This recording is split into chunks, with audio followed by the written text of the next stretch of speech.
Hola, buenas noches, ¿cómo les va? Aquí estamos como todas las semanas tratando de compartir con ustedes el análisis de esto que nos toca vivir a los argentinos en general, a los puntanos en particular. Si hay algo que no se puede soslayar es todo lo que pasó ayer. La marcha que convocó en principio Hugo Moyano terminó siendo una marcha contra el gobierno y básicamente contra Macri. Más allá de que el gobierno nacional trate de minimizar la concurrencia, no solamente en cuanto al número, sino también al contenido y a lo que subyace de la marcha en sí. Me parece que esto tiene que ver mucho con un estado de defraudación que está sintiendo la gente de parte de un gobierno que no solamente tiene un plan que está direccionado a responder a los intereses de los mercados o de los polos de poder económico más reconcentrados del país, sino también porque indudablemente ha sido capaz de llevar adelante un montón de acciones políticas que han ido en desmedro de casi todos, sin importarle los costos. Este es un gobierno, el de Mauricio Macri, al que no le importa el costo político que pueda devenir precisamente de tomar algunas medidas. Por lo tanto, la marcha de ayer, la concentración de casi 500.000 personas, tiene que ver con un hastío hacia el gobierno que se manifiesta de una forma cada vez más recurrente y que me parece va a obligar al gobierno a que algunas de las medidas que tenía previsto tomar definitivamente, las enfoque en otra dirección. La reforma laboral es lo que viene. Y esto me parece que hay que tenerlo en cuenta, un decreto de necesidad y urgencia que sacó el presidente durante el periodo estival, que verdaderamente es vergonzoso y que ataca cuestiones que son básicas en cuanto al desarrollo de la vida de cualquier ciudadano, y me parece que en este sentido, son muchos de los factores que están concurriendo para generar este estado de ánimo al cual indudablemente mucha gente ayer se manifestó. La de ayer, si tuviéramos que definirla, es una marcha contra Macri. No importa que la referencia haya sido Hugo Moyano. Me parece que lo de Hugo Moyano sirve en el sentido de saber quién es el que convoca, pero mucho más sirve entender por qué la masividad de todo lo que ocurrió ayer y sobre todo de todo lo que subyace a partir de lo que sucedió ayer. Me está acompañando el ministro de Gobierno, Justicia y Culto de la provincia, Eduardo Mones Ruiz. Eduardo, ¿cómo andás? ¿Bien? Hola, buenas noches, muchas gracias por la invitación. Eduardo, ¿qué reflexión te merece, lo que pasó ayer en Buenos Aires, esta concentración masiva que se generó, que indudablemente, provoca la necesidad de un análisis? Yo creo que lo más preocupante para el presidente Macri es que la gente está perdiendo la esperanza. Sí, claro. Que la gente realmente está viviendo mal, pero ahora también pierde la esperanza de que va a vivir mejor. Claro. Y cuando vos perdés la esperanza, pasa esto que está pasando ayer, que si bien es cierto, Moyano convoca una marcha, que todos calculaban que iba a ser más o menos grande, pero termina siendo multitudinaria, porque la gente va espontáneamente. Y esto que va pasando, porque, ¿viste? Ahora están analizando qué pasa en las canchas de fútbol, sí, porque la gente empieza a insultar al presidente Macri. Sí. Entonces dicen, ¿es por lo de River Boca o San Lorenzo Boca, o es porque ya hay un clamor popular que empieza a verse en todos lados? Porque la verdad que el cerco mediático, sobre todo en Capital, es muy grande. Sí. Entonces la gente se empieza a expresar. Y lo de ayer de Moyano ha sido una oportunidad de muchísima gente que ha podido expresarse diciendo, paren un poco, la mano no viene bien, a ver si lo escuchan. Sí. Porque después de la desesperanza necesitan hacerse escuchar. Me parece que en eso está el pueblo argentino, tratar de hacerle escuchar a Macri qué es lo que está pasando. Eduardo, la invitación que te hemos hecho tiene que ver básicamente con un tema puntual. Tenemos muchísimo para ver, pero hoy enfoquémonos en este tema, porque me parece que es muy importante, sobre todo porque se dijeron cosas que no son ciertas, que son absolutamente falsas, que tienen toda una intencionalidad y que me parece que está bueno aclararlas como para que definitivamente se entienda. El intendente Ponce, que indudablemente es otro que perdió el rumbo, salió a criticar al gobierno y básicamente al gobernador, diciendo que el no haber firmado el consenso fiscal, una trampa del gobierno. El otro día nosotros mostrábamos un video de lo que significa el consenso fiscal en cuanto a el resultado final. El no haber firmado el consenso fiscal le generaba un perjuicio a la Municipalidad de San Luis y trató de cuantificarlo. Esta es una idea de precisamente descalificar una acción que indudablemente todos los que lo escuchamos, Alberto, en cuanto a los por qué no firmó el pacto fiscal, creo que estuvimos todos de acuerdo. Por lo menos todos los que opinamos y pensamos de buena fe. Me gustaría conocer una reflexión de ese tema en particular. Mira, a mí me parece que, vos lo dijiste al principio, el intendente Ponce perdió el rumbo. Sí. Luego de perder las elecciones de octubre, donde de alguna manera él se medía, porque el candidato era el hijo, o sea, ponía de alguna manera su gestión en la vidriera, poniendo de candidato al hijo, y sale tercero, claramente demuestra de que la sociedad no lo está acompañando. Sí. Primer punto. En segundo lugar, creo que eso es lo que le hace perder el rumbo. Y han pasado varios meses, desde octubre, o principio de noviembre, que fueron las elecciones, donde él tendría que haber recapacitado y analizado a ver qué pasa con su gestión. Lo primero que tiene que reencauzar es la gestión de él, porque el problema de Ponce es que por ahí invierte mucho en el centro y nosotros que estamos en los barrios nos damos cuenta claramente de lo que está pasando. Claro. El nivel de suciedad, de falta de un buen servicio de agua y cloaca y el estado del asfalto en los barrios es terrible. Sí. Pero él sigue haciendo obra en la Ilia. Entonces digo, no, tres sigue obras. haciendo obras en la isla a media. Digo, ¿no? Ahora ya retomamos, pero déjame que meter un bocadillo respecto a eso. El tema de la isla es una cosa increíble, que en plena temporada, donde los comercios más trabajan, donde la gente le gusta sentarse en la vereda, se encuentre con semejante despropósito como lo que ha hecho. Una obra que sabíamos que iba a producir problemas, porque todo el mundo lo alertaba, que de cualquier manera la siguió haciendo y que hoy se encuentra con las consecuencias precisamente de esa tosudez. Casi como si hubiera sido una sanción para los sanluiseños por no haberlo votado. Sí.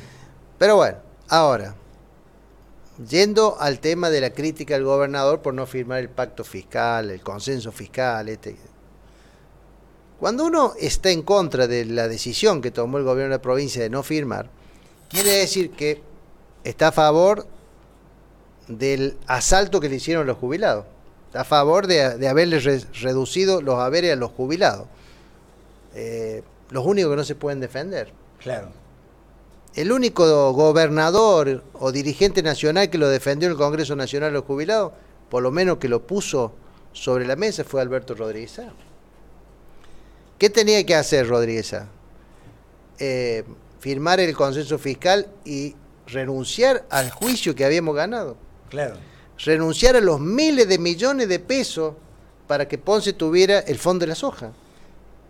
Pero, a ver, Ponce se equivoca, porque el que le saca en definitiva el fondo de la soja, que ya era una decisión, porque el fondo de la soja primero que viene bajando como loco, para que lo entendamos, eran fondos nacionales que venían coparticipables a las provincias en función de una retención a la soja, este impuesto a la exportación, que cuando bajó la retención apenas asumió a favor del campo, bajó la recaudación, que ahora vuelve a bajar la recaudación, o sea, cada vez la recaudación del fondo de la soja va a ser menor, porque es una decisión del presidente Macri de beneficiar a los sectores más concentrados de la economía.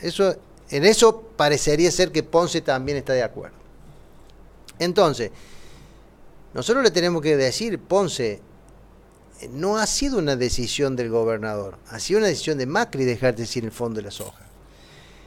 ¿Cuál es el problema de Ponce? Que es un problema que se le viene haciendo de hace rato. Es decir, cuando vos perdés el rumbo, pierde el rumbo, entonces va un rato a la izquierda, un rato a la derecha, un rato por el centro, no sabe dónde está. Entonces, ¿qué? le pasa lo mismo que le pasó a Poggi. ¿En qué se parecen Poggi y Ponce? En que los dos fueron, se bajaron los pantalones con Macri y ahora no saben dónde están parados. ¿Por qué? ¿Pero por qué? Porque vos sabés lo que es defender que le saquen la plata a los jubilados. No, es imposible. ¿Sabés lo que es defender el nivel de los tarifazos que tiene la Argentina hoy? ¿Sabés lo que es defender los despidos en el Estado sin ningún tipo de sumario previo? Están echando gente de planta permanente sin sumario, sin nada, los echan a la calle. En lugares ultra sensibles como el INTI, con el CONICET, del Hospital Posada. Bueno, entonces, y ahora tiene que defender que frente a una inflación reconocida por el INDEC de casi el 26% durante el año 2017, tiene que defender un aumento salarial que como techo es el 15%. Sí. Entonces, les reconocen de movida que van a perder 10 puntos con relación a 2017, más los 5 puntos que se calcula que va a tener en el febrero, están perdiendo, apenas empieza la negociación, el 15% de su poder adquisitivo. Bueno, déjame agregar algo a eso, y sin poder meter dentro de la negociación la cláusula gatillo, claro, que sí la puso para la negociación de los bonos, ¿sí?, externos, que está negociando precisamente con acreedores extranjeros. Claro, pero los bonos o la deuda externa la negocia Caputo. Claro. Caputo, que es el que estos días han dicho que tiene empresa o maneja empresa. Dos. En Panamá o en otro lado, como y que son los que compran los bonos argentinos. Claro. Entonces digo, de todas maneras, volviendo a Ponce, ¿no? Sí. Es decir, Ponce era un defensor de los derechos humanos, defendía a las abuelas de Plaza de Mayo, defendía a Zaffaroni. Digo, todo lo que este gobierno nacional hoy está demonizando de alguna manera, por eso digo, es difícil cuando vos vas a tienta y a loca, pensando, che, un rato voy y me convierta con Macri, otro rato me convierta con Pollo, otro rato me convierta con el Alberto. No es así la política. No es así. La política es de convicciones. Claro. No de me conviene un ratito estar acá, me conviene estar un ratito. De convicciones, no de conveniencia. Y aparte él habla de discriminar. Sí. ¿No? Y decir, si alguien se acuerda, porque claro, lo que pasa es que pasan 2 años y nadie se acuerda de nada, pero cuando nosotros ganamos el juicio que ningún gobernador se animó a hacer, lo digo nuevo, porque ahora tiene algo parecido a este consenso fiscal. El único gobernador que no firmó fue el Alberto. El único gobernador que se animó a hacer el juicio en la época de la Cristina fue el Alberto. Sí, claro. Y hoy el conjunto de las provincias argentinas se benefician de ese fallo. O sea que de acá a unos años seguramente las provincias argentinas se volverán a beneficiar de San Luis, en el sentido que es el único que ve cómo funciona un país federal. Sí. Cuando ganamos ese juicio y no les quedó otra que empezar a no quitarnos más, no nos devolvieron la plata, pero sí a no quitarnos más lo que nos quitaban, el Alberto se juntó con los intendentes y dice, bueno, hay una parte que es de los intendentes de este juicio, de esta parte que nos toca. Y Ponce dice, ¿por qué no hacemos un fondo y hacemos obras en todos los municipios y las hacemos en fondos, los fondos los usamos en inversión social? Y el Alberto le dijo, sí, estoy de acuerdo, vamos a hacer, y la provincia va a poner un poco. Sí. Y así se empezó a faltar toda la provincia, empezando claro, por la ciudad de San Luis. Entonces, no puede decir que el Alberto lo discrimina. Lo que pasa es que es Ponce el que un día piensa una cosa, al otro día piensa la otra, al otro día está en una posición. Vos tenés que tener un mínimo de coherencia. Digo, vos pensás, él pasó de ser un dirigente nacional de Colina, que era una de las ramas del kirchnerismo más, digamos, más ultra quizá. Claro, la referencia máxima era Alicia. A sentarse con Macri, poniendo la cara, cuando vino acá al centro de jubilados, que hoy tendría que ir de nuevo Ponce para decirles, miren, discúlpenme, porque la verdad que vino Macri, los engañó, y después le sacó la plata de los jubilados. Sí. Ahora, de estas cosas no hablan. Vos fíjate, si hay algo, así como te dije que el tema de bajarse los pantalones los igualaba, vos fíjate, Poggi, Ricardo y Ponce no hablan de política nacional. No hablan de lo que hace Macri, no hablan de la situación económica, no hablan de lo que está pasando en el país. Creen que venir a tratar de criticar a un gobierno que, como todo gobierno, puede tener sus errores, pero que claramente diferencia cuál es el sector o cuáles son los sectores a los cuales va a privilegiar en esta crisis económica. Claramente va a privilegiar lo más humilde. Y estamos en eso, estamos privilegiando lo más humilde. Le guste o no Ponce, que llama a los beneficiarios, los pobres beneficiarios que necesitan esta ayuda del Estado en esta crisis económica, los llama indignos. Sí, ¿no? Sí, sí. Llama indignos. Y yo digo, estamos volviendo al 2003, cuando el plan de inclusión y no comprendían que el Estado en esos momentos tiene que estar al lado de los más humildes. No lo comprendían.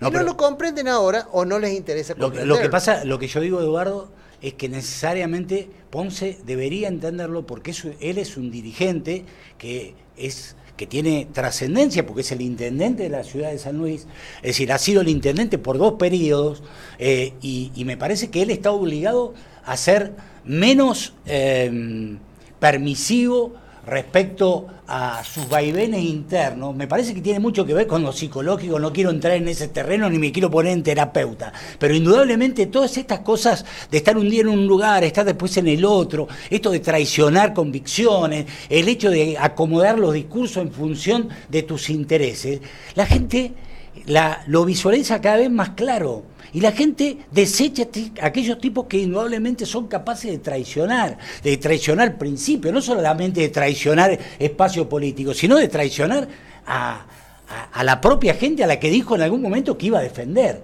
Entonces, tratar de encubrir toda esa mezquindad, adjudicándole responsabilidad al gobierno de la provincia, me parece que no se puede soslayar. Por eso te invitábamos y queríamos que la gente supiera, esto va dirigido a toda la gente que ha escuchado al intendente Ponce decir barbaridades que no tienen ningún sustento. Por eso lo hemos invitado a Eduardo Mona Ruiz como para que de alguna manera clarifique cuál es la posición del gobierno de la provincia en relación al tema y sobre todo en relación a los dichos de Ponce.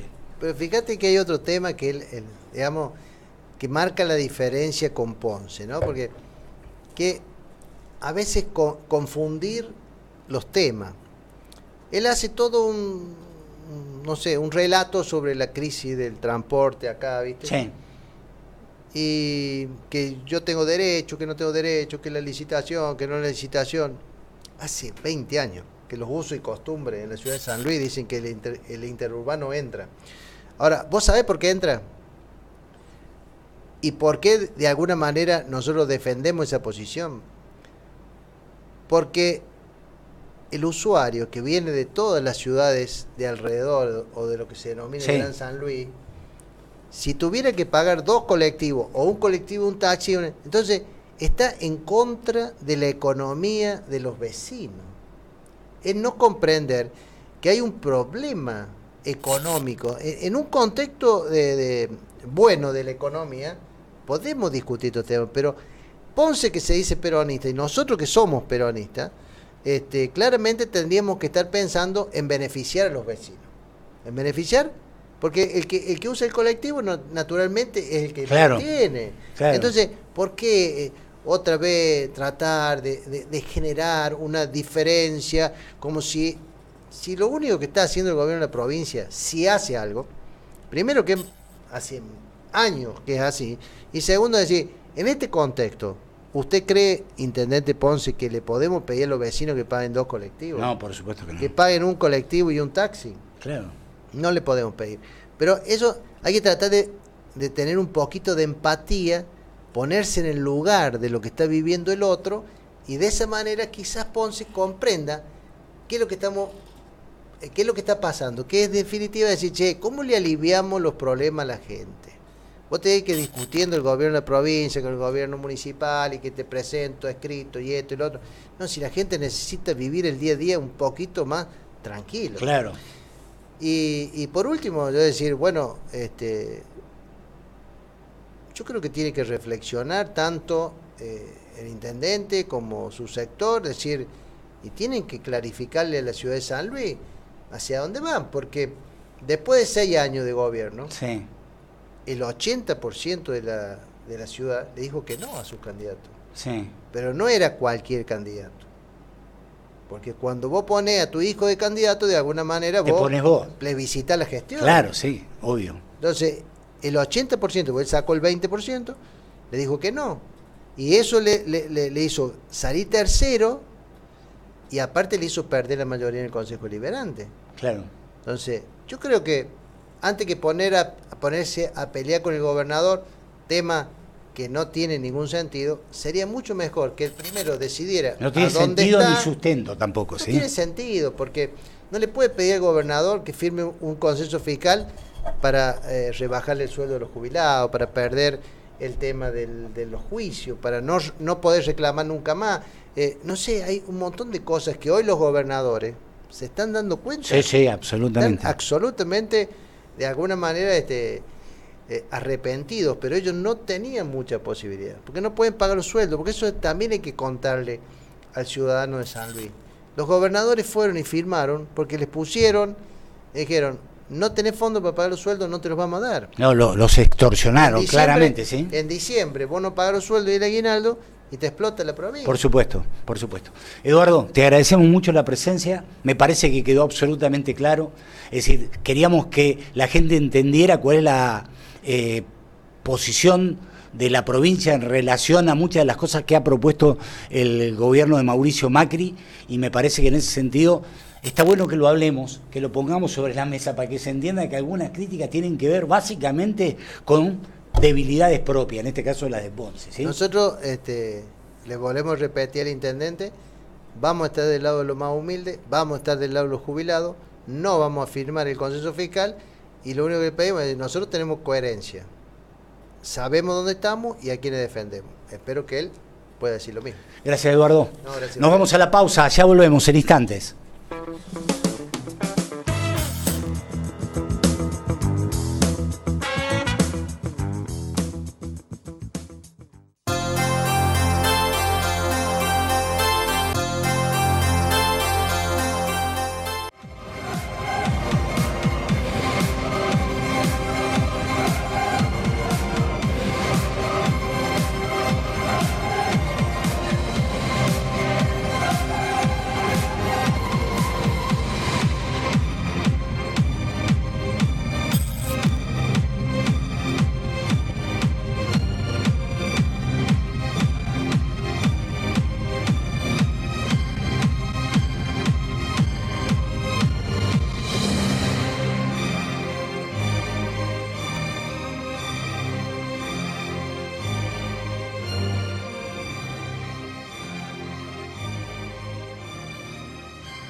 Bueno, está con nosotros Lilia Novillo. Siempre para nosotros es un verdadero gusto poder charlar con ella, sobre todo cuando lo podemos hacer en el marco de un montón de situaciones que ofrecen la posibilidad de discurrir sobre algunos temas. Te quiero preguntar, antes de meternos en temas concretos de San Luis, es cómo evaluás todo este accionar judicial que se ha gestado a partir, indudablemente, de una presión del gobierno, del gobierno nacional, digo, ¿no? Que ha generado situaciones que, bueno, uno las va merituando y llega a la conclusión de que en muchos casos carece precisamente de fundamentos, ¿sí? Sí, yo en una oportunidad que me preguntaste hace bastante ya, sí, eran otras situaciones, te dije que es muy lamentable que los jueces respondan a las presiones, sí, de un sector, de otro sector, porque la gente no es tonta y sabe perfectamente diferenciar cuando la justicia se está administrando como justicia y cuando está respondiendo a los otros poderes. Así que en este sentido yo lo veo lamentable, no ningún caso en particular, pero que gente tenga esa sensación de que la justicia está accionando de acuerdo a lo que le ordenen es muy malo. Digo, ayer nosotros veíamos una concentración masiva, 500.000 personas, la figura de Hugo Moyano. Y él lo planteaba desde, quizás sin darse cuenta de lo que estaba diciendo. Estaba diciendo, si Macri me quiere mandar preso, decía, si Macri me quiere mandar preso, yo voy a ir preso. Pero, y bueno, y da un montón de razones. Es decir, se ha instalado esa sensación de que Macri puede mandar preso al que él quiere, ¿sí? Es más, yo he leído una declaración de los magistrados nacionales que se han opuesto a la presión que hacen con el tema del policía Chocobar. Entonces, ¿qué significa? Que algo hay. O sea, algo está pasando que los propios jueces están diciendo, están denunciando este tipo de cosas. Lila, ¿no? está haciendo referencia a un comunicado que dio a conocer ayer el Colegio de Magistrados, donde precisamente expresaba su sensación de inseguridad frente a situaciones como la de Chocobar, donde indudablemente había un montón de cosas que... Sí, los jueces dijeron algo y el Poder Ejecutivo... Digamos, se supone que lo sano es que en este juego de poderes y en la democracia sean respetuosos un poder de otro poder. Claro. Eso no significa que no se puede equivocar el juez o la Cámara o que no se puede... por supuesto. Esto la es falibilidad otro tema. está dentro de... Esto es una cuestión aparte, pero sí lo que no se puede admitir en un Estado democrático es que un poder influye sobre el otro públicamente. Porque además es como decir, a mí no me importa lo que te diga. Y esto a mí no me parece que no es bueno. Lila, nosotros te convocamos concretamente, bueno, recién se acaba de ir Eduardo Mones Ruiz, que está promoviendo una reforma procesal. Muchas veces hemos hablado de la necesidad de generar alternativas que permitan que los procesos funcionen de otra manera. En este caso, el gobierno de la provincia lo que promueve es que se los pene con prisión efectiva a aquellos que violen las restricciones, que es algo usual, digo, actualmente, ¿sí? Sí, y te diría, hay que analizarlo bien, digamos, en este sentido. La violación de la restricción generalmente puede ocurrir sobre quien está restringido, que va y la viola, pero también hay violaciones de la otra persona que le pidió. Nosotros le podríamos decir los casos que los jueces nos dicen de que en realidad dan la orden de restricción y lo que la viola es la mujer que pidió la orden. Entonces, hay una violación, la violación de la orden de restricción, que significa, me acerco lo que el juez ha prohibido, cualquiera de las partes. Esto es un tema que debemos, porque en estas cuestiones sociales de es decir, enfermedades una mujer sociales, pide una restricción y después se arrepiente. O se arrepiente o la va a buscar para provocar que se viole la restricción. Hay otras veces que los jueces... ¿Cómo actúa un juez? Un juez, hoy por hoy en San Luis, digamos, ellos todos actúan de la misma manera. Se presenta alguien y pide una orden o otra medida cautelar por una cuestión de violencia familiar, inmediatamente dictan la orden, sin analizar o verificar si existe realmente digamos, los motivos para ordenarla, porque ellos dicen, la ordeno, por las dudas, después vemos. Esto ha hecho que se dictan demasiadas órdenes y no tenemos cómo controlarlas, ni la policía ni nosotros. Y ocurre a lo mejor alguna orden de restricción que se dictó el año pasado, las parejas ya están viviendo de nuevo en conjunto y la orden de restricción sigue, y la policía tiene una orden de restricción ordenada. ¿Y en ese sentido qué es lo que se te ocurre? Bueno, entonces ya estamos trabajando con el Ministerio de Seguridad y la policía y con la Secretaría de No Más Ni Una Menos, y también forma, digamos, cada vez que podemos nos juntamos con el ministro de Desarrollo Social para ver cómo colaboramos. Estamos construyendo, hoy hemos tenido la tercera reunión, estamos construyendo una red judicial por el momento para este tema, para el control. ¿Cómo vamos a hacer? Porque nosotros tenemos situaciones de violencia no solo en San Luis, no solo en Villa Mercedes. Nosotros tenemos situaciones de violencia en Quine, que mataron a una mujer, en Papagayo, en Nogolí, y ahí ¿qué hacemos? Hacemos agua por todos lados. Y estamos totalmente convencidos que nosotros tenemos que ir de la periferia al centro para establecer medidas. ¿Qué hicimos? Hemos pedido el concurso de los jueces de paz y los centros de mediación. Allá hemos tenido la segunda reunión. Los jueces de paz nos han planteado cosas tan tan práctica, porque ellos están en contacto Por ejemplo, directo. Por ejemplo, que el 101, que es donde llaman, lamentablemente contesta en San Luis. Entonces yo estoy en Quini y le digo al policía que me tiene en San Luis, mire, me están pegando, ¿dónde está? Al lado de la panadería de un Pepe. No sabe el policía de San Luis cuál es la panadería de un Pepe. Si tenemos que mejorar. Claro. Y lo peor en la zona del sur, ¿qué ocurre? Te comunica con el 101 de Buenos Aires o de La Pampa. Tenemos un problema ahí, sí, que lo tenemos que resolver. Pero el concurso de los jueces, ¿qué nos va a permitir? De los jueces de paz y los centros de mediación.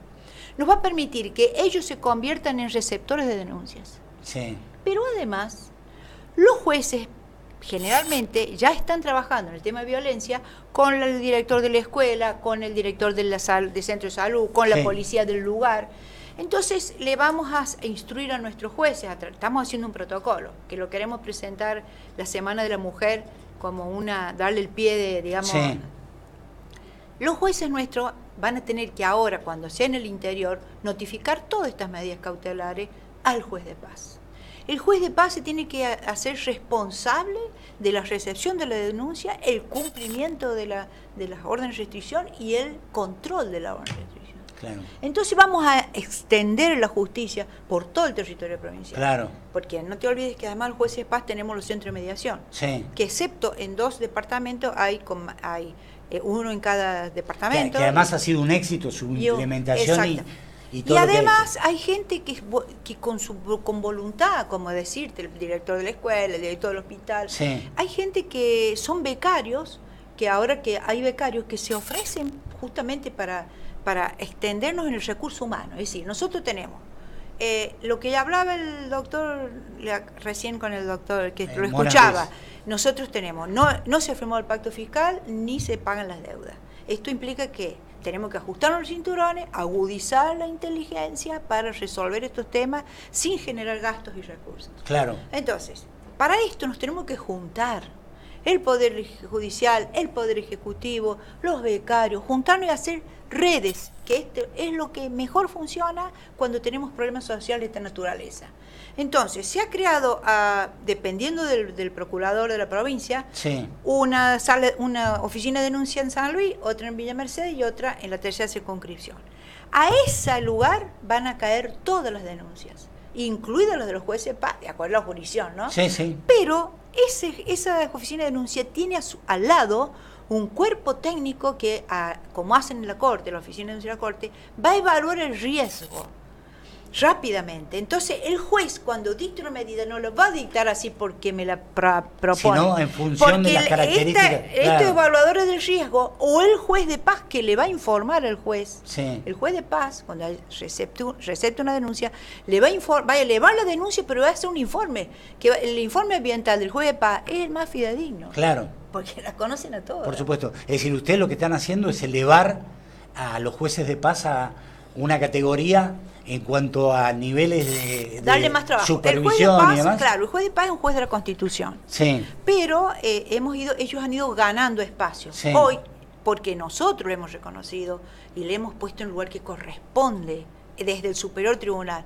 Entonces, la comunidad donde ellos están, recién ahora lo ven como si es el juez de paz. Claro, claro. No es el que yo le voy a diligenciar no, está bien, por eso lo han jerarquizado. Está bien. En ese punto se ha jerarquizado, pero el juez ha tomado con responsabilidad en su gran mayoría.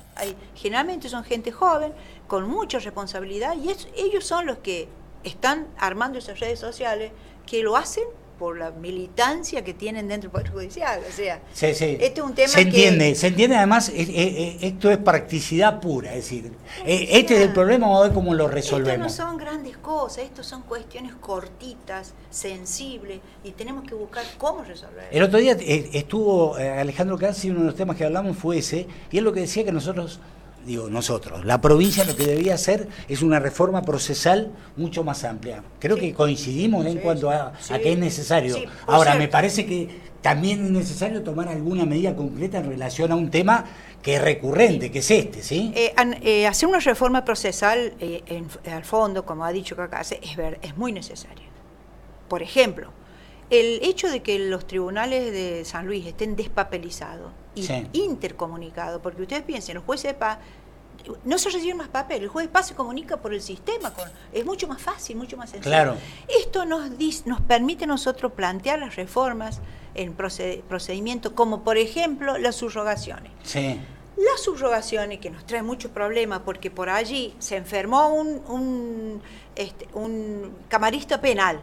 Esa cámara hay que entregarlo con un civil. El civil no está acostumbrado, es otro su trabajo, claro. no está es todo un problema. Pero ahora, ¿qué pasa? Nos encontramos con que no es necesario, no hay expedientes que viajen. El expediente está en la computadora. Tanto puede ser de la primera, de la segunda o de la tercera circunscripción. O sea que deberíamos cambiar las subrogaciones, por lo menos las penales, sí. para que sean todos camaritas penales, de cualquiera de las 3 circunscripciones que tenemos, los claro. que se subroguen. Por ejemplo, esto hay que reformar el código de procedimiento y la ley orgánica. No, pero parece lógico lo que vos estás planteando. Claro, pero esto antes no existía. Claro. Entonces, la ley orgánica, el código de procedimiento deben ser reformulados. Por ejemplo, ha habido una reforma propuesta del código de procedimiento en la que nosotros estamos en desacuerdo, y se lo hemos hecho conocer al ministro, de que nos vuelve para atrás. Hay partes que exige poner papel y nosotros ya estamos sin papel. No, claro. Y los abogados están sin papel, con sistemas nuevos que les permite trabajar con toda seguridad. Claro. Digo, además después de tanta lucha, ¿te acordás cuando no querían de alguna manera suscribir lo que era la firma digital? Digo, claro, hemos avanzado, no nos podemos ir para atrás, ahora hay que ir para adelante, así que en ese punto, pero yo coincido con el diputado Cacase de que hay que reformular varias cosas del código. Sería bueno que nos convocaran a los jueces, porque ustedes piensen que el Código de Procedimiento es el manual que tienen los jueces para actuar. Entonces, si por ahí los legisladores no convocan a quienes lo usan, pueden equivocarse en muchas cosas. Claro, por eso digo, me parece que esta es una excelente oportunidad, teniendo en cuenta que se están llevando adelante acciones concretas y además suscribiendo la idea a todos de que existe una necesidad concreta de generar una reforma procesal en serio. Me parece que está bueno poder pensar en esa alternativa, sí, ¿no? Por cierto, nosotros creemos que es necesario los dos códigos de procedimiento que reformular. Sí. El Código de Procedimiento Civil y el Código de Procedimiento Penal. Yo siempre, la última pregunta es política, ¿viste? Porque Lila es una gran política que está hoy...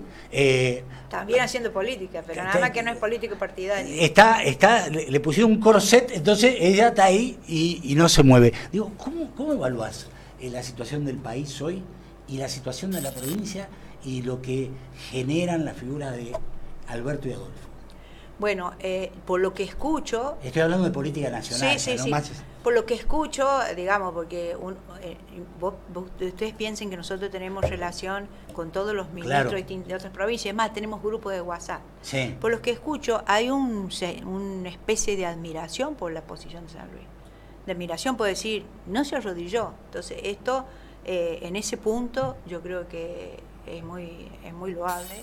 Y bueno, y ahora especialmente los gobernadores que como dijo el ministro, se empiezan a dar cuenta. Claro, pero ellos estuvieron obligados a firmar. Entonces, digamos, yo no hago esa crítica de los gobernadores, realmente estaban muy desesperados por esto. Pero bueno, en definitiva el país es uno solo.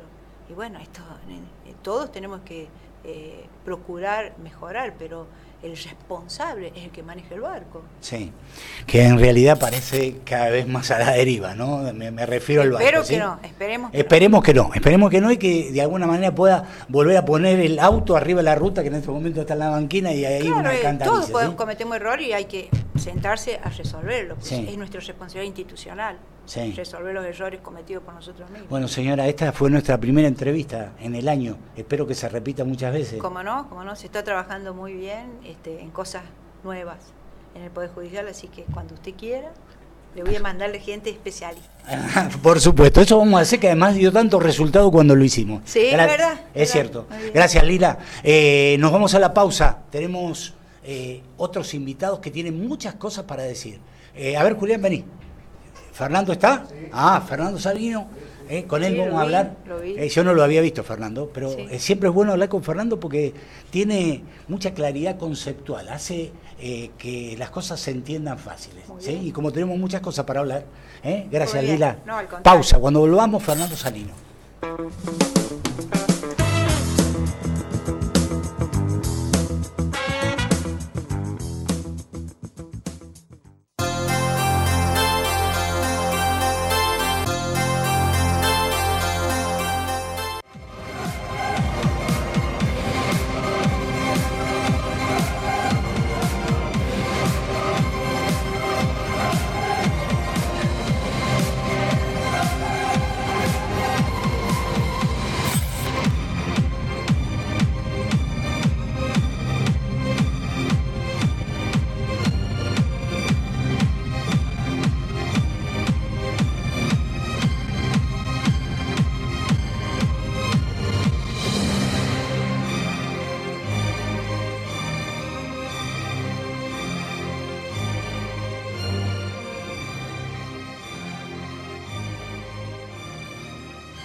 Bueno, volvimos. Tal cual lo habíamos anticipado, está con nosotros Fernando Salinas. ¿Cómo estás? Bien, muy bien. Bueno, primera entrevista del año, ¿no? Sí, la primera vez en el año. Un año sin elecciones, pero que viene movido, ¿no?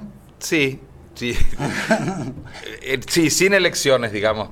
En este periodo, en este año no va a haber elecciones. No sé si no es un año electoral, no me animo a decir. No, pero... yo tampoco, digo. Es decir, yo creo que tiene mucho de electoral.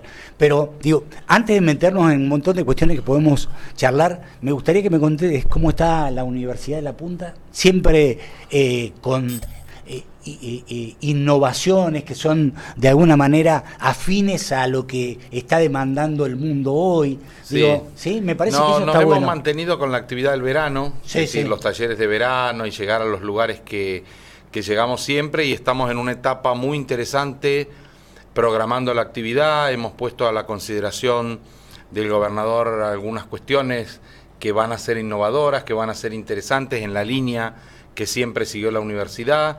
Estamos trabajando muy cerca del Ministerio de Ciencia y Tecnología, sí, en este objetivo de los 60.000 programadores, comprendiendo lo que esto representa. Ese tema es clave, ¿no? El otro día estuvo Alicia Bañuelos y después lo explicó Alberto también, la trascendencia que tiene el hecho de poder generar este tipo de alternativas en función de la demanda que va a haber de programadores y todo ese tipo de cosas. Los que tenemos la obligación de seguir los diagnósticos de las cámaras que tienen que ver con las cámaras que nuclean empresas de este sector, vemos claramente que hay una demanda insatisfecha, que es un poco la demanda del futuro y que es lo que se va a necesitar, digamos, más allá de que uno vea una u otra herramienta tecnológica, todo pasa por tener programadores y mano de obra que efectivamente pueda satisfacer la demanda de las empresas, y en este sentido estamos buscando la mejor manera de poder instrumentarlo y de que los jóvenes de San Luis lo comprendan. Claro. Este esfuerzo es absolutamente coherente con lo que venimos haciendo. Cuando Alicia era rectora y se inspiró un poco en La Tormenta Perfecta, donde los Estados Unidos decían, precisamos ingenieros, precisamos científicos, nos van a superar otros países del mundo que tienen mayor cantidad de egresados en este terreno, y nosotros buscamos que los chicos se acercaran a la ciencia, lo hicimos a través de la astronomía. Bueno, ahora la programación ya en algo más concreto y más cierto como posibilidad de trabajo parece ser el camino, y en eso estamos trabajando.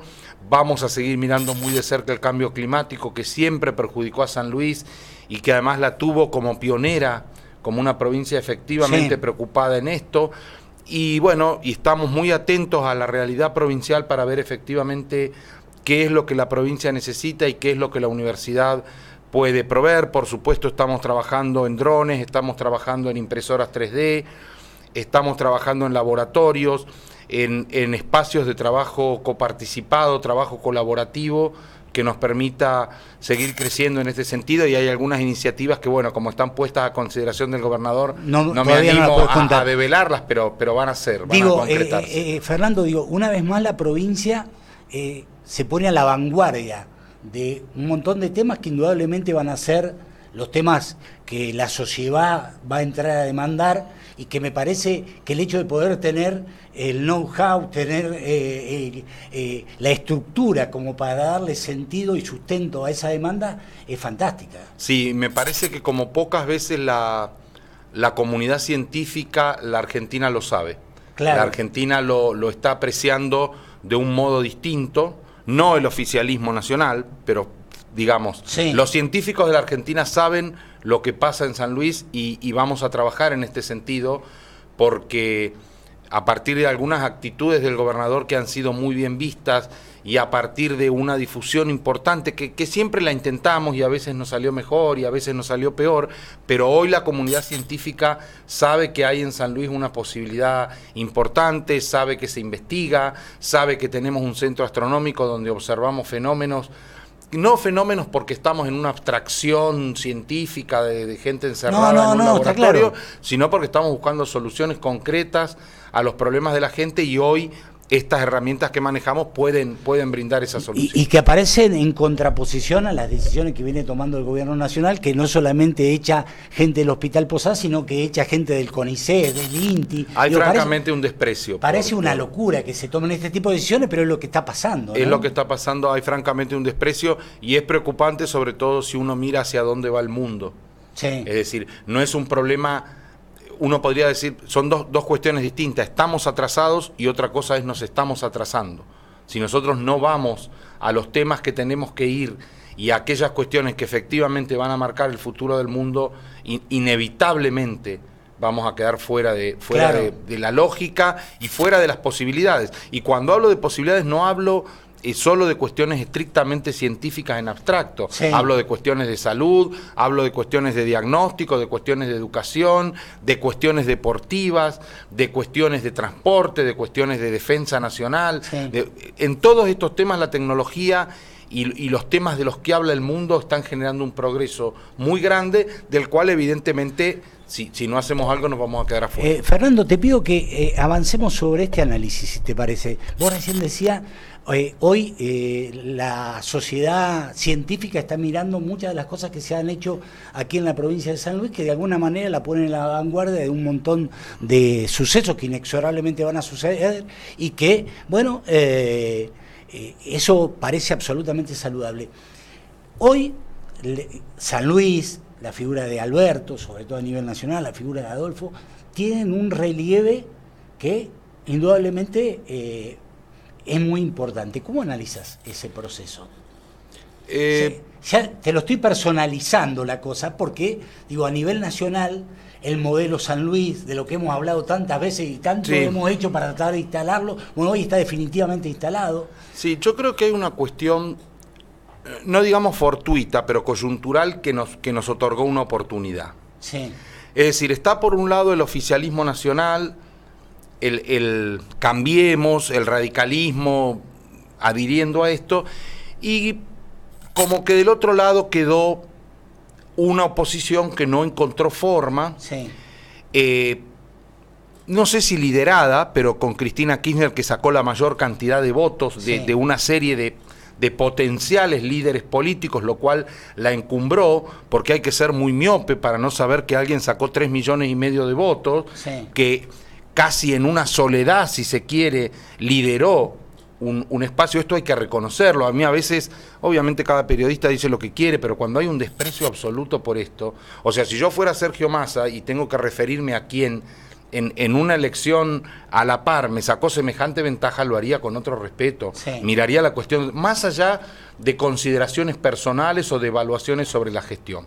Entonces, está esa mirada, y así como esto encumbró, a mi entender, a algunos candidatos, a algunos políticos, dejó un poco fuera de juego inicialmente a otros. Y además aparecieron una serie de especuladores, porque las palabras de Alberto son de una certeza y de un sentido común, como lo es la acción de Adolfo, que yo creo que eso es lo que nos colocó en un lugar encumbrado. Es decir, hubo especuladores.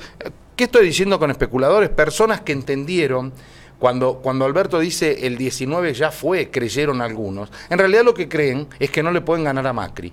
Y como lo que tienen es una especulación meramente personal, lo que hicieron es autoexcluirse de una carrera que les iba a ser muy difícil correr, igualmente. Digamos, no es que se excluyeron y estaban como cómodos ganadores ni en el podio. No, está claro. O sea, pero siempre les dio ganas de correrla igual. Como la ven tan difícil, en su concepción de lo que es la permanente mirada mezquina, individual, sectorial, electoral, entonces se autoexcluyeron y contribuyeron a esta intención oficial de deprimir el 2019 como una posibilidad de mejora, como una posibilidad de cambio, como una posibilidad de salir de esta forma de gobernar, de entender las cuestiones que nosotros no compartimos, no nos gusta y tenemos todo el derecho de decirlo. Entonces, lo que él dijo es, hay figuras que están ahí, y hay figuras que están especulando con que no les conviene, inclusive gente muy joven, que seguramente lo que están mirando es, bueno, el 19 no es lo mío, y después en los años que me faltan seguramente podré aprovechar alguna otra oportunidad. Pero la política no funciona de esta manera. No, claro. La cuestión es para el electorado, la cuestión es para el pueblo. Es el momento del pueblo, no sé si es el momento de uno u otro político. A mí me parece mezquino razonar de esa manera. Sí, claro. Entonces, cuando él dice hay 2019, lo que está diciendo es no sé qué van a hacer los eternos especuladores de la política. El auténtico peronismo, nosotros vamos a presentar una opción, que no es el momento que digamos liderada por quién, ni cuál es la figura que va a terminar estando en la boleta electoral. Lo interesante es quiénes están dispuestos a una construcción más allá de lo individual, que proponga algo distinto de lo que nosotros estamos apreciando como una seria decadencia, que además le genera a la gente problemas muy inmediatos, muy concretos, muy difíciles de resolver, y esto la gente lo está viendo. Sí. Hay un juego especulativo muy desgraciado. Es decir, el problema de la educación y el problema de los docentes no es Baradel. Claro. Personaje acerca del cual cada uno podrá tener la opinión que quiera, y esa es otra cuestión. Sí. No estamos discutiendo a Baradel, estamos discutiendo la educación, estamos discutiendo el salario. No estamos hablando de Moyano como figura que podrá tener sus más y sus menos. Estamos hablando de un serio problema social. Claro. Esos son los temas de los que tenemos que hablar. Te interrumpo con esto, ¿no? Digo, por eso yo empezaba el programa hoy hablando de lo que pasó ayer.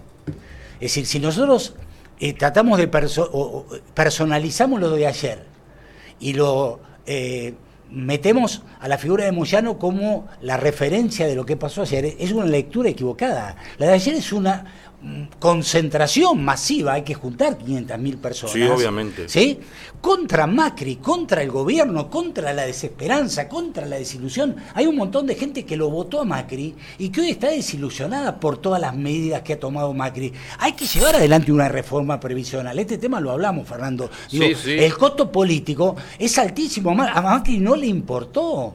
No, absolutamente. Pero además lo que se hace es buscar una respuesta que otra vez tiene que ver con esta competencia menor. Claro. O sea, descalifiquemos a Moyano y no reconozcamos los problemas que se están planteando. Acá la cuestión que se está planteando es otra. Más allá de la suerte que tenga o no tenga Moyano, más allá de los procedimientos que se están utilizando para intimidar, más allá de una mirada de la justicia que en algún punto es lamentable en cuanto a una inacción hacia uno y una acción concreta, que uno diría concreta y perversa hacia otro, un cambio absoluto, un desprecio por lo que son las libertades individuales, un uso indiscriminado de lo que es la prisión preventiva como si fuera una herramienta que se le puede aplicar a cualquiera en cualquier circunstancia y que esto está bien visto. Es decir, esto es un disparate. Y además algunas declaraciones que son muy pobres. O sea, el presidente en un punto dice: yo le expliqué a mis funcionarios que si hay una denuncia no se tienen que enojar. Pero ¿cómo se van a enojar? Los que nos tenemos que enojar somos nosotros. El que está enojado es el que le dice que el funcionario ocultó una cuenta en el exterior en la cual tiene $1.200.000 y él dice: mis funcionarios tienen que explicar y no se tienen que enojar. Pero ¿de qué se van a enojar? Claro. Lo que tienen que hacer es renunciar de inmediato y explicar por qué incumplieron de esa manera y por qué ocultaron lo que ocultaron. ¿Cómo se van a enojar? Entonces, hay una mirada que lo que hay que hacer es acomodar las cosas para que el desprestigio sea el menor posible y no tenga repercusión electoral. Yo lo que veo es que a partir de los dichos de Alberto, planteando que hay un 2019, ¿sí? Y que de alguna manera es necesario construir un modelo que se anteponga a este que gobierna hoy, se ha generado un nivel de adhesiones enormes que ven en esa alternativa precisamente una esperanza de cara al futuro, porque la desesperanza hoy está siendo cruel, o está siendo de alguna manera tabla rasa con un montón de gente. Me parece que lo que se generó a partir de lo dicho de Alberto es una esperanza concreta, ¿sí? A mí lo que me parece, y no estoy obviamente en condiciones de interpretar estrictamente lo que él quiso decir, pero lo que me parece es que es muy paradójico en el sentido de que él plantea una instancia electoral, hay 2019, pero en realidad lo que está diciendo ese es otro debate. Claro. Acá lo que tenemos que hacer es otra cuestión que no tiene que ver con una competencia electoral. Inclusive, y esto ya es más personal, ampliando, Macri podría volver a ganar la elección, sí. Y esto no cambia lo que estamos planteando. Claro. No es el problema de quién tiene más votos, o si Moyano puede, o si Cristina vulnera su techo. No es esta la discusión.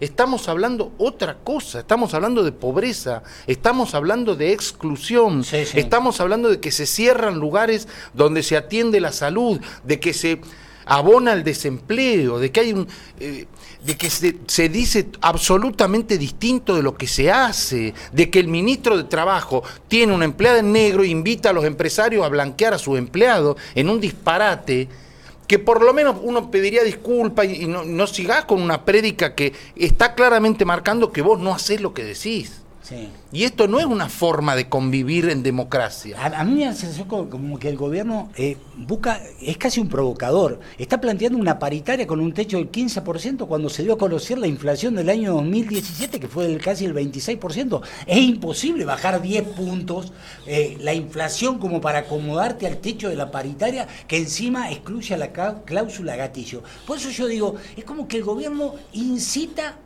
a la confrontación. Digo, a partir de todo este tipo de El gobierno supone que maquillando y presentando mediáticamente las cosas de una manera resuelve los problemas.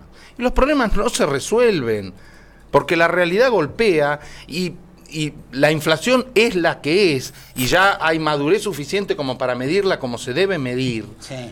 Y entonces, lo importante es lo que efectivamente sucede. Ya todos sabemos que lo que estamos viendo, sabemos cuando miramos un medio, va a decir esto y puede mostrar lo otro, pero la realidad es otra cosa. El debate está pasando por otro lugar. No es la soledad de Moyano, o si Moyano pierde camioneros, o si la CGT la dirige un triunvirato, o la dirige... No es eso lo que la gente está discutiendo ni lo que está interesada en discutir. No porque no sean temas importantes, sí, sino porque no son la prioridad del momento y no es lo que, digamos, para decirlo mal, lo que nos está enfrentando. Nosotros estamos diciendo otra cosa desde otro lugar. Claro. Están haciendo las cosas tan mal, que todo lo que presentaron de la corrupción kirchnerista ya no es suficiente para el discurso. Ya claro, la gente lo entendió, ya vio los bolsos, ya vio la prisión preventiva, ya vio cómo se metieron violatoriamente en las casas y lo sacaron de las narices y lo enfocaron todo y lo muestran y lo presentan y lo repiten. Ya lo entendimos. Sí. Ahora hay otros problemas que son los que hay que empezar a resolver, no porque eso no sea importante. Esos son temas judiciales que debe resolver la justicia. En lo que se dice de la independencia, el presidente no puede previamente emitir su dictamen sobre la inocencia o la culpabilidad de alguien, claro, porque los jueces son personas. Hay que ponerse en la piel de ese juez que ahora tiene que fallar, tiene que dictaminar sobre esta cuestión y ya sabe que el primer mandatario, el presidente de todos los argentinos, tiene una posición tomada. Claro. Entonces, ¿cuál es la independencia del juez? ¿Cómo un juez va a ser independiente si ya sabe lo que piensa el presidente de la República, el ministro de Justicia, la ministra de Seguridad y todo un sector que claramente presiona sobre su decisión? Claro. Es así. Entonces, es imposible que el juez sea independiente, porque además es un ser humano que sabe que está haciendo algo distinto de lo que opina el presidente de la República. Por supuesto, claro. Que lo que debería hacer es no opinar. Claro. Te traigo un segundo a San Luis, porque me parece que vos que conocés muy bien la problemática institucional de San Luis, no se puede soslayar. Ponce, el intendente Ponce, salió a criticar la posición del gobierno por no haber firmado el consenso fiscal. Este tema nosotros lo hablamos, y Alberto explicó muy bien por qué no lo firmaba, pero bueno, Ponce de cualquier manera trata de dar vuelta a las cosas y plantearlo en el marco de una situación que indudablemente tiene que ver con su mezquindad, con su mirada mezquina de las cosas. Me gustaría una reflexión tuya al respecto. Cada día que pasa, la decisión de no haber firmado aparece como más acertada. Sí. Si en el inicio lo reconocían algunos, hoy prácticamente todo el mundo... digo todo el mundo como una generalización, pero hasta los propios gobernadores cada que no vez firmaron. Es más la gente que empieza a reconocer que esto nunca se debió firmar, y cada vez aparecen más razones para no haberlo hecho. Parte de este crecimiento político, de esta aparición tan importante, tiene que ver con esta decisión, que además es concreta. No firmamos, y además fue dicha delante de los propios interesados. Yo creo que hoy la posición política de Ponce es muy compleja. Hay una sucesión de decisiones que no sé si fueron acertadas o no, pero que la gente no acompañó y que su gente no acompaña, sí, claro. que hoy no tiene cómo acomodar. Sí. Hoy es muy difícil para él, me parece, en qué lugar pararse. Sí. En realidad donde hay que pararse es del lugar de los vecinos de la ciudad de San Luis. Sí, sí, sí. Y encontrar, de la mano del gobierno de la provincia, que está dispuesto a hacerlo, las mejores soluciones para los vecinos de la ciudad. Que uno contempla un reclamo tras otro, un deterioro, mira la avenida Ilia y Una cosa a uno le cuesta darle la razón a Raúl Laborda, no, pero sí, no, pero ha sido un millonario. la verdad Raúl, en ese sentido. que digo, hay cosas que están mal hechas y no firmar el pacto es un derroche de sentido común, es lo que había que hacer, es mantener una independencia que es la que hoy te permite decir lo que debes hacer y lo que querés hacer, no estar dependiendo de funcionarios que además miden mal la inflación, la expresan mal adrede, no tienen inconveniente en decir que un valor va a ser tal y después decir que lo calcularon mal, y no van a tener inconveniente, porque de hecho lo están haciendo, en decir que ahora hay un endeudamiento que no vamos a poder sostener, y esto es lo que están diciendo todos los economistas. Claro, sí. Lo único que se les ocurre es decir, si no le bajamos los sueldos nos tenemos que seguir endeudando. Y esto es un disparate, esta es la antinomia que nosotros no vamos a aceptar. Esto es lo que nosotros decimos, no, hay otros lugares donde pararse, hay otra forma de entender estas cuestiones, y además esta película ya la vimos. Obviamente. Ya la vimos. Ya conocemos de alguna manera cómo sigue y sobre todo conocemos el final, ¿sí? Me parece que lo que hay que hacer es tratar de cambiarlo, ¿no? Sí, lo que pasa es que hay que cambiarlo antes del final. Claro. Porque si no después hay mucha habilidad en presentar todo como irremediable. Claro. Es como el técnico de la selección, cuando faltan 2 días para el Mundial, dice, y ahora no voy a cambiar los jugadores. Claro, vos nos llevaste hasta Encerrona y ahora esto lo hacía Caballo. Bueno, ahora hay que pagar. Sí, claro, lo que no tenías que hacer era endeudarte y aceptar la deuda y no reconocer que era una deuda perversa, odiosa, seguro, maliciosa, que no sirvió para nada y no vemos una sola obra. Mucho antes de que, claro, efectivamente, llegada una instancia, pero por eso el momento es este. Claro. No cuando esto ya sea irreversible. Fernando, te agradezco mucho. No, al contrario. Espero que repitamos muchas veces ¿Cómo no? este tipo de visitas. Es un gusto. Gracias. Nos vamos a la pausa, la última del programa, ya volvemos.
Bueno, yo lo voy a presentar de esta manera, ¿sí? Siempre es un gusto recibirlo a Charly Pereira, que es el presidente del PRO en la provincia de San Luis y que, según me han dicho, quiere ser candidato a intendente. Por lo tanto, es esos dos temas, ser presidente del PRO, el partido que representa a Mauricio Macri, y además ser o pretender ser candidato a intendente, son dos elementos que nos ponen en la necesidad de poder avanzar sobre los mismos.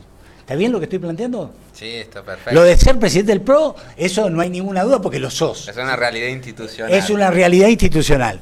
Después de lo de ser candidato a intendente, sé que lo has expresado y sé que es una voluntad cierta, ¿no? Sí, sí, es una determinación que ya la hemos explicitado. Claro. Algunos colegas tuyos, primero fue consensuado con un grupo bueno, de militantes del partido y de dirigentes, así que ya nos encontramos trabajando en esa dirección. Sí. Digo, ¿cómo Ponce, que uno no sabe muy bien dónde está, para quién juega, de quién es amigo, de quién es enemigo, en algún momento, bueno, coqueteó con Cambiemos, ¿sí? Está, por supuesto que no puede ser intendente porque ya lo fue en 2 periodos, es decir, ¿con él han hablado? ¿Cuál es la situación institucional de Cambiemos en la provincia? ¿Sí? Bien. ¿En la provincia o en la ciudad? No sé, decir, vos sos presidente a nivel provincial, por lo tanto podés ampliar un poco el concepto, ¿sí? Sí, Cambiemos con los partidos que fundaron este frente electoral, que luego fue también un frente de carácter político. Seguimos trabajando muy estrechamente con nuestros socios de la Unión Cívica Radical y el PRO, el Partido Demócrata Independiente. Ahora hace poco tuvimos una conversación también con la Democracia Cristiana, que es un partido que está en proceso de normalización y también es otro actor que se suma al espacio. Y bueno, la verdad que el trabajo ahí sigue siendo, digamos, muy Eso fluido. Es Cambiemos, eso sí. Es Cambiemos. La alianza electoral que se hizo con Avanzar, es decir, con el partido de Poggi, se mantiene, es algo que concluyó el día de la elección, el 22 de agosto. ¿Cuál es la situación real? Es muy buena tu pregunta. Sí. Es cierto, feneció la alianza electoral sí. La noche del 22 de octubre en su forma jurídica incluso, sí. Y hay una vocación de que esa alianza de carácter electoral sea una alianza que tenga un carácter político. Sí. En eso estamos trabajando. Algunos con más fe, hay otros dirigentes que con menos fe. ¿Vos tenés más fe o menos fe? Yo tengo la misma fe que tienen nuestros dirigentes a nivel nacional, que es construir una alternativa de poder con una cantidad de actores. Es decir, menos fe. Menos fe. Sí. Yo te digo cuál es mi determinación y lo que he conversado con la gente de Nación. Me parece que el espacio necesita también una apertura. En este esquema de apertura vemos como un posible actor dentro del espacio a Enrique Ponce, sí. Con cual hay un buen diálogo y hay obras de Nación que se están ejecutando en la ciudad de San Luis. Sí. Y creemos que, bueno, para constituirlos como una alternativa de convocación de poder en serio en el 2019, que dispute la ciudad, los cargos legislativos y la provincia, debemos estar todos esos Charly, actores. Este tema no te lo pregunté, pero sé que vos tenés un vínculo estrecho con los dirigentes nacionales de Cambiemos y demás. ¿Qué evaluación hacen de lo que pasó en la provincia? Porque es difícil, digo, ganaste por 20 el 13 de agosto, perdiste por 15 el 22 de octubre. Digo, ¿cómo lo explicaron ustedes? ¿Qué interrogantes recibieron? Mira, nosotros tenemos ahora una reunión el 9 de marzo donde se reúne la Mesa Nacional del PRO, donde vamos todos los presidentes de los distritos y las principales figuras del gabinete, y hay una asamblea. Quizás ese sea el espacio donde podamos profundizar el análisis, ¿no? Sí, es cierto que la lectura de todo lo que pasó en el país, lo electivo, fue muy auspiciosa para nuestro espacio, ¿no? Sí. Se ganaron provincias muy importantes. A nivel nacional. Hubo sorpresas. Y digamos como que San Luis en la lectura es, bueno, como en una encuesta, vos sos un hombre de medio, siempre hay un margen de error, ¿no es cierto? Sí. Quizás estuvimos dentro del margen de error de la muestra, porque la verdad que lo que preveíamos... ¿Sin reproches? Era ganar. Mirá, ha faltado un diálogo, digamos, no te lo puedo formalizar, pero sí ha habido, al menos al interior del partido nuestro y del frente... Sí, naturalmente, no reproches, una autocrítica, ¿sí? Y una serie de errores. ¿Cuál es la autocrítica, Charly? Yo te puedo identificar algunos errores que no favorecieron que nosotros volvamos a ganar en octubre. Sí. Uno de ellos fue el programa y la editorialización que hizo Jorge Lanata de los puntanos. Sí. Claramente no nos favoreció. Creo que el puntano de buena fe se sintió maltratado. Afectado. Humillado incluso, no le gustó para nada. Me parece que hay responsabilidad de quienes fueron los guionistas de ese periodista, que todavía no tenemos claro bien, más o menos olfateamos por dónde puede venir. creo que algunos portales afines a los candidatos con sus también editoriales muy ofensivas, ¿no? Muy viscerales. ¿Te referís al puntano en el chorrillero? Bueno, creo que hay un caso que me parece que en ese tramo de la campaña ese tipo de editorialización no favoreció. Es decir, vos no lo repetirías, digamos. No lo repetiría, pero tampoco creemos en eso. Al menos los hombres del PRO no creemos que el proyecto político de la oposición sea ganarle a los Rodríguez A. Me parece que hay que expresar una plataforma, una serie de ideas, una serie de hombres, mujeres, jóvenes que digan, somos distintos a esto. Yo siento que ustedes en ese sentido tuvieron una debilidad. No supieron construir una alternativa de poder al poder que indudablemente gobierna la provincia desde hace tantos años. Claro, ¿sí? Quizás después de agosto lo que faltó fue decir... Se personalizó demasiado la cosa, ¿sí? Somos la expresión de ese cambio, pero nos faltó el desafío de darle contenido al cambio. ¿En qué somos distintos del oficialismo provincial? Sí.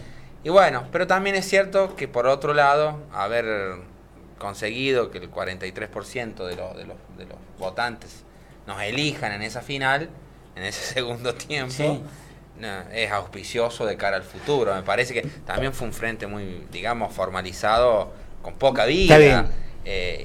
Y bueno, nosotros... eso es lo que nos sigue entusiasmando. Bien, ¿no? por eso sí te debo decir que tengo fe en la construcción del espacio. Bien, hablemos desde el entusiasmo de tu candidatura a intendente, ¿sí? ¿A dónde anclás precisamente la misma? Mira, la verdad que primero tener una experiencia en la gestión, como es el caso de ANSES, sí, que es el organismo social con más impacto, con mayor cantidad de prestaciones. Si te reseño los números, es una friolera que es increíble. Bueno, Macri hizo todo lo posible para que realmente te puteen todo, porque no hay nadie, todos los que son beneficiarios de ANSES han sido los más afectados precisamente por la política del gobierno nacional, ¿sí? La reforma previsional afecta a millones de jubilados, ¿sí? Es parte del relato discursivo de la oposición y no alguna parte del periodismo. No, pero no es un relato. Mirá, ¿te querés que lo traduzca en números? Sí. El año pasado la ANSES San Luis otorgó 30.000 créditos a una tasa muy blanda, que es el programa Argenta, ¿no? Sí. 30.000 beneficiarios. Hay 12.000 beneficiarios de estas becas Progresar, que ahora se renuevan y se amplía el horizonte de beneficiarios. Tuvimos un trabajo muy importante con la reparación histórica, que fue reparar esa estafa que se le había hecho a los jubilados, donde hubo 15.000 jubilados puntanos que vieron modificados sus haberes positivamente. Es un organismo, se amplió la cantidad de mamás que reciben la asignación universal por hijo. Los monotributistas hoy, por ejemplo, sus hijos son beneficiarios. La verdad que la inversión social que ha hecho la nación en la provincia y en el país es hiper importante. Pero ¿no? y entonces quizás nos sí, falta, como lo planteó en su momento Emilio Monzó y lo pasó con la reforma laboral, comunicarlo mejor. Porque también está en nuestro ADN que lo que hizo el kirchnerismo en su dimensión comunicativa, de querer fidelizar al electorado con propaganda y te doy esto a cambio de esto, me parece que está agotado. Pero pará, el gobierno... Pero son políticas públicas muy fuertes. Pero el gobierno de Macri tiene monopolizado los medios de comunicación, ¿sí? No creo, mira, te voy a dar un ejemplo. Yo tengo un programa en Buenos Aires, yo sé de lo que estoy hablando. Mira, ¿sí? Se redujo mucho lo que se destinan en gasto de pauta o inversión en la pauta, porque ANSES tenía en el año 2015, gastó 1.000 millones de pesos. Sí. En el 2017 el gasto fue de 300 millones de pesos. ¿Estás hablando de publicidad? Que una reducción sustancial, claro. Sí, que eso es parte del debate, se debe comunicar más, se debe usar la cadena nacional. Bueno, ahora en el retiro espiritual de Chapadmalal han sacado algunas conclusiones y quizás haya un cambio en la forma en la cual comunicamos, ¿no? La vialidad nacional es inédito, 1.200 millones, que estas obras sí las ves, vos, Alberto, con objetividad, que se han desarrollado en la provincia. La verdad que es un dinero muy importante de la nación que ha invertido. Es decir, como me he propuesto no discutirte todo, ¿sí? Te doy la derecha como para que digas algunas cosas que por ahí yo no las comparto tanto, pero hablemos un poco de tu candidatura. ¿Tu candidatura surge a partir de la ineficacia de la gestión de Ponce? Decime sí o no, digo, total, si Ponce por ahí mañana se va para cualquier lado, ¿sí? No, es que, digamos, la vocación de ser candidato no nace a instancias de antagonizar con la candidatura o la figura de otro. No, bueno, pero digo, con la actual gestión, intendente. digo, la estoy personalizando porque es quien gobierna la ciudad de San Luis. Sí, ¿sí? sí, Digo, sí. hay un montón de cosas que tienen que ver con la ciudad que indudablemente se han hecho mal, ¿sí? Sí, y hay otras que se han hecho muy bien. Por ejemplo... De hecho, que yo te sigo desde hace años, has tenido también intervenciones periodísticas, Alberto, donde en algunas oportunidades has sido muy crítico, ¿no?, de la gestión, Sí. y en otras las has ponderado. Sí, por eso decime Ah. igual, a ver. Sí, yo te digo ahora lo lo único que falta es que los vaivenes de Ponce tengan que ver con mis contradicciones, no, tiene que ver con Vos él, sos ¿no? un hombre que forma opiniones. Obviamente, ¿no? pero Bueno. entonces, ¿cómo digo? Ponce, las contradicciones de Ponce son de él, no son mías. Yo, ¿me entendés? En función, si veo que las que está haciendo bien las cosas... Cuando Ponce tuvo un acuerdo muy, digamos, beneficioso para los vecinos, en cuyo acuerdo concurrió el actual gobernador. Pero todo Eso fue el auspicioso. mundo vio bien, digo, Bien, bueno. pero si vos fueras Eso estuvo bien. intendente, ¿no tratarías de consensuar con el Sí, gobierno de la provincia? Vamos en esa dirección, de hecho. Bueno, Pero te digo, digamos, lo que no es negociable son las prestaciones de los servicios básicos. A mí lo que vamos a hacer es una radiografía de la ciudad y hacer lo que hizo el presidente, mostrarle a los puntanos el estado del estado municipal. Sí. ¿Cuál es la realidad de nuestro San Luis? Hay un déficit de infraestructura que trasciende la gestión de Ponce. sí, Hay un claro riesgo de que los vecinos no tengan agua en sus domicilios en 5 años. sí. Esa obra se estima que sale 1.000 millones de pesos. Sí. O sea, y el presupuesto de la ciudad para este año previsto son 1.600 millones.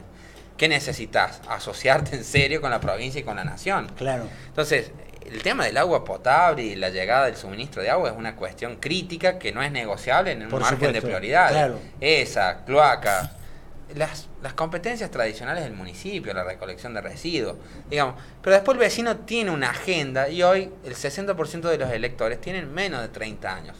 Entonces cuando hablamos con ellos nos manifiestan otras inquietudes. ¿Qué sienten? Que San Luis es una ciudad que tiene una potencialidad cultural, recreativa, de esparcimiento que no está explotada. ¿Y qué te piden los chicos? Parques, lugar para hacer runnings, vida recreativa, Sí. apuesta a incentivo al turismo. Así que bueno, por ahí va el desafío. El PRO y Cambiemos tiene ya una experiencia con la cantidad de municipios que tienen y que ahora se ha hecho en el partido una Secretaría de Gobierno Local que está a cargo del amigo Jorge Macri, que es el intendente Vicente Sí. López. Entonces hay que aprovechar ese know-how, ¿no? Ese cómo hacer y emular las prácticas exitosas que existen en otros municipios. Charlie, el otro día estuvo Ale Cacase aquí y dijo que hay muchos dirigentes que le están proponiendo, yo pensé que su ambición corría por el hecho de llegar al Congreso de la Nación, ser intendente de la ciudad.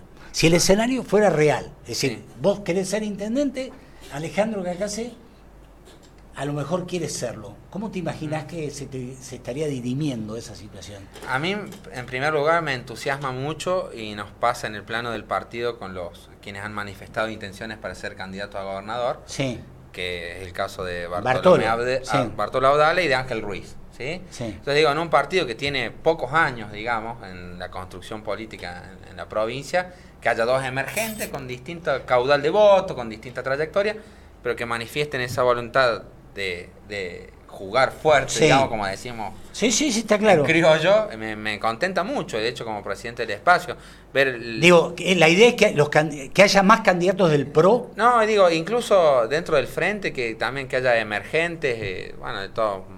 Alejandro ya tiene sus años en la política, pero lo veo con muy buenos ojos y hay que elegir el que sea más representativo.